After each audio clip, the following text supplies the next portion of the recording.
Good morning, YouTube. My name is Michelle. This is Abby. Abby girl.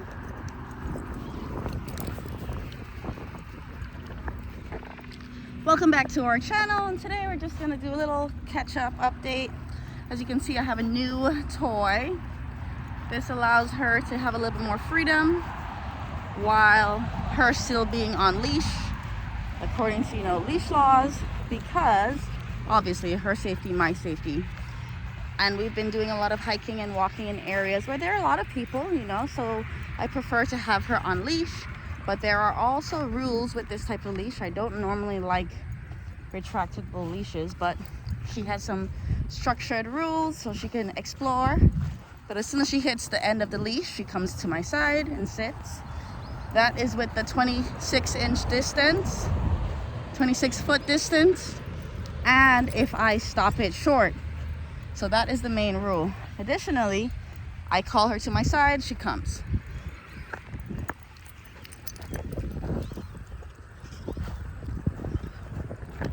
So this just gives her a little bit more freedom while being on leash for everybody's safety, especially in high trafficked areas, which is a lot of the hiking in the parks that we have been doing recently.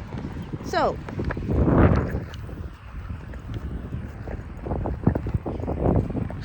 quick update. Some of you guys may know that I am in the military, and I am in my transition from the military after about 10 years of service. So with all of these changes, navigating housing, deciding where I want to live, doing a lot of traveling to figure that out while managing working, and the uncertainty of the job market as I transition from basically guaranteed employment for a decade to now I gotta find a job into a new sector.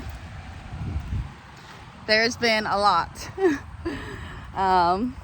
So what am I doing to prepare for this?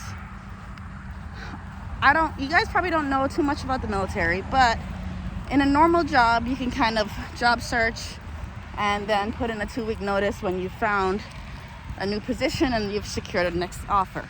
It's not like that in the military. I have a hard stop date.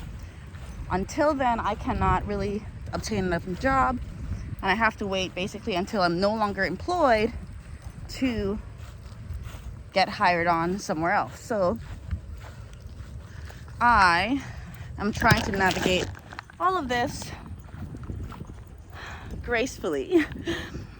I've probably applied to maybe 75 jobs, probably gotten 10 to 15 interviews, and 1 or 2 employers were like, hey, reach back out in April when you can work.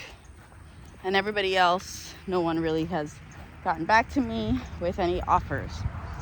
So it's not easy to secure a job out here, but that is okay. This is the choice that I have made to finish my service and transition to the civilian sector, and I am going to continue to do that. So in the meantime, I've cut down my expenses significantly. My lease was up in November, and they wanted to raise my rent from $2,100 to $2,400, something ridiculous. That's ridiculous in itself. And I refused to do that, so I vacated the property and rented a room with a friend.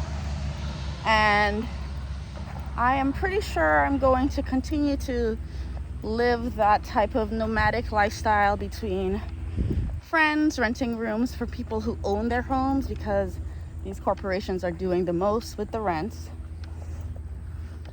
Just so you know, I left my apartment because they were going to raise my rent, and a month later I called to find out what the rents were for that same apartment, and it was less than what I was paying before, $2,100. So they just were banking on the fact that it's pretty inconvenient to move, and it's more convenient to stay put, pay a few $100 extra if you can afford it, than it is to move and start over and do everything else again.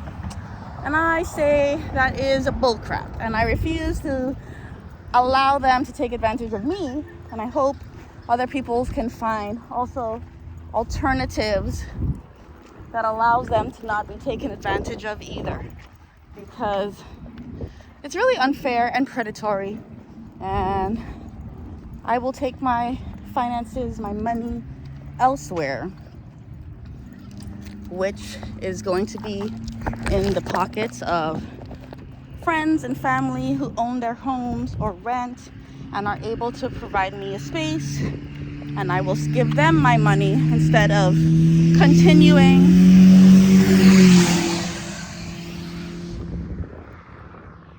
That was the loudest tiny car I've ever heard, and it was very, very unfortunate. So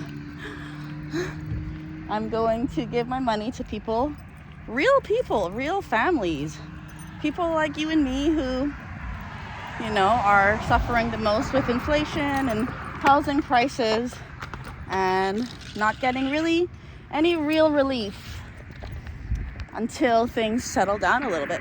So that is my plan. I just wanted to give you guys that heads up because we have not been posting. I have not been posting, but we are doing well. I'm in a big transition period and not sure when it's going to settle down, where I'm going to end up. So I'm just really trying to get my feet under me, decrease my expenses,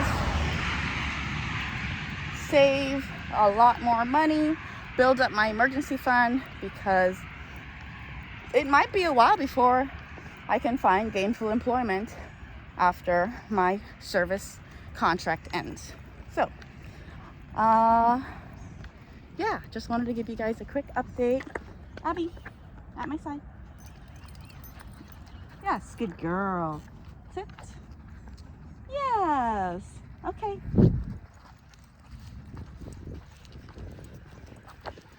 We are still training, we are still working, but some big things are coming from, some big changes are coming, and I am trying to prepare, maintain my flexibility of my livelihood, and still enjoy the process. So you guys will be seeing some changes, hopefully a little bit more adventures with Abby and I, and dog training stuff, how I'm preparing her for her transitions. She's been doing pretty well.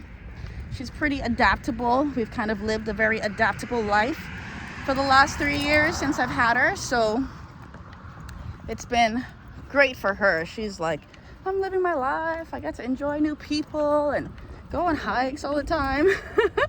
Meanwhile, I'm the one trying to keep it all together. But everything is well in my world. I hope you guys had a wonderful holiday season. Happy New Year. And let's start off 2025 strong. Abby girl. Hi. Can you sit? Good girl. Wave. Yes. We'll see you guys next time. Bye.